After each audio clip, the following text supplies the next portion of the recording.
Hi, I'm Bryan This is Joel Barnes from the 67C Northwest Sports Blog. Today we're going to take a look at college football week number 9. There's a lot of great games on the schedule. All the local teams are playing. Huskies have a home game. The Vandals and the Cougars are both going on the road. And there's a lot of good national games as well. So we're going to take a look at each one of them, discuss them, and we're going to give you our picks. So we're going to start out with our first game in Seattle. Number 13 Stanford at Washington. What do you got for us, Joel? This is going to be a great game for the Pacific Northwest people to watch. This is going to be a good one.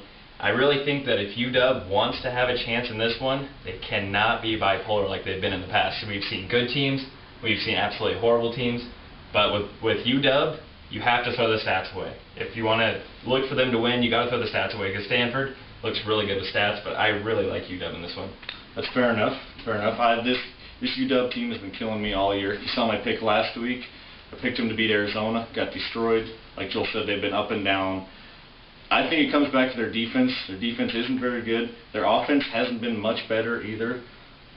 Look at the quarterback play. Andrew Luck has been fantastic. Jake Locker hasn't. He should have gone to the NFL last year. I think this is an easy one for the Cardinal. I'm going to take them 41-28. Yeah, I don't agree with that one, actually. You know, Jake Locker has struggled at times.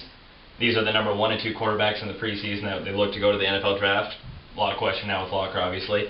But Jake Locker, even though he struggled this year, he's thrown for over 1,500 yards and 14 touchdowns, and that's with receivers that have had trouble catching perfect balls in the end zone.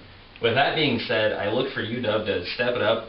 The receivers are going to do good. Locker's going to have a great game. UW's going to come away with a close one, another close one, 38-35 at home. Okay, I like that pick. He's taking the Huskies. I'm taking the Cardinal.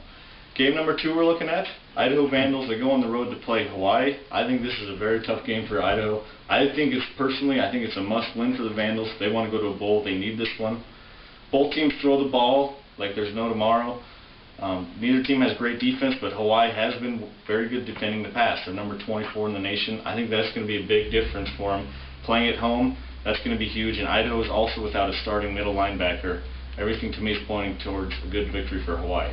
Yeah, and once again, just like with the UW game, you have to look at quarterbacks. Hawaii's quarterback has been amazing this year.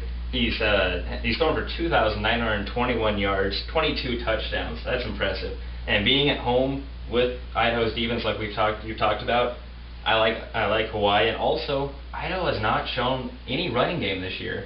And if they want to have a chance, they got to run the ball more. But once again, Hawaii 45, Idaho 24. I like that pick. I'm making a very similar pick. Hawaii 45, Idaho 28. So we're both taking Hawaii on that one.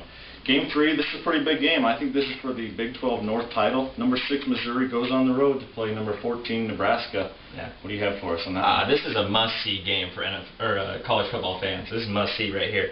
I like Missouri in this tough game. They knocked off then number 1 Oklahoma. And I just really like the momentum. I'm big into momentum, and Missouri's going to take that momentum into this tough game. Yeah, I like that. I think you're dead on. This is going to be a great game.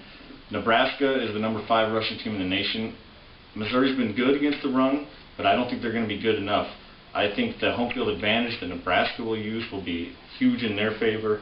The other thing about Missouri here, they're undefeated, but I'm not sold on who they've played. The only team that they've really played and beaten was Oklahoma. I'm not really sold on Oklahoma, so I really like the Cornhuskers in this one. I'm going to take them 31-21.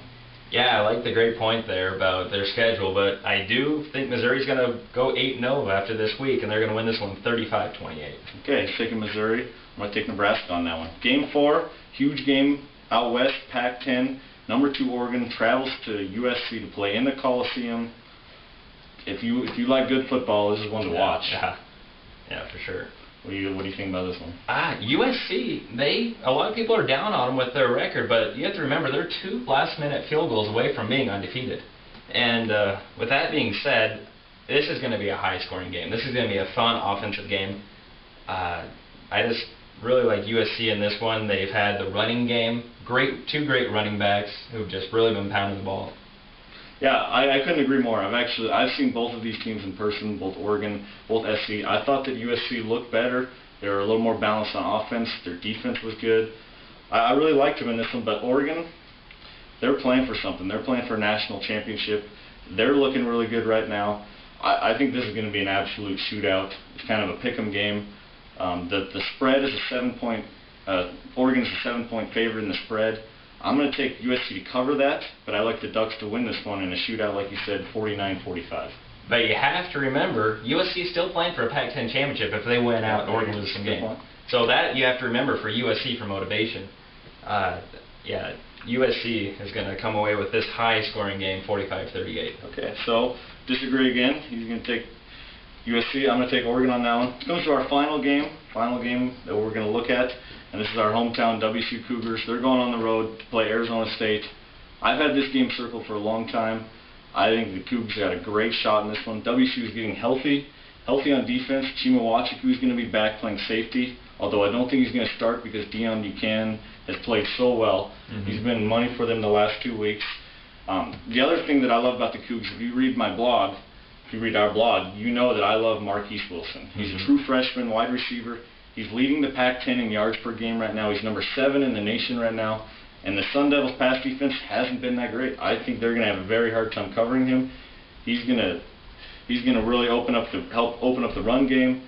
I really like the Cougs in this one. I think they're going to be mentally prepared after playing well the last couple of weeks. And you know what? I agree with you. I like the Cougars too. Wilson has been amazing, like you said, but I like the guy throwing the ball to Wilson. Jeff Toole, he has been amazing this year, really grown up. He's really maturing. We see him mature on the field. It's been good to see for the future of the Cougars. I really like him. He's already thrown 14 touchdowns this year, which I'm impressed by that so far, and the Cougars are going to come away with a tough game on the road. I agree. I like the Cougars to come away 31-24 in this one. I got Cougars 24-21 in this one too. So yeah, some great games. There you have it. Those are our games of the week. I'm Joel Barnes. This is Bryan Larriman. We're with 67C Northwest Sports Blog. Thanks for watching us.